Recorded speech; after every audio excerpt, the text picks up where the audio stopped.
भाई काम करने का मन नहीं है। हाँ यार भाई मेरा भी मन नहीं है। चल बॉस को बोल के घर चले जाते हैं।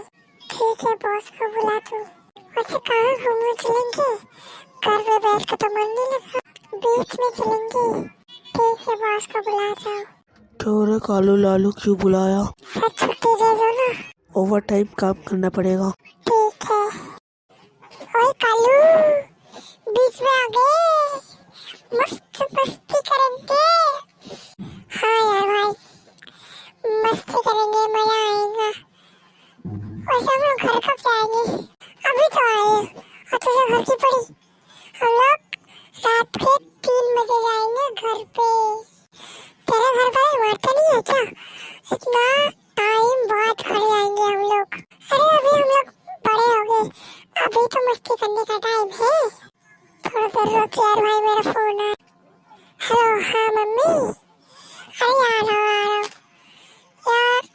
अभी फोन मत क्या करो यार भाई। अभी हम लोग को घर जाना पड़ेगा। क्यों क्या हुआ? घर वाले मान नहीं रहे। ठीक है हम लोग आते हैं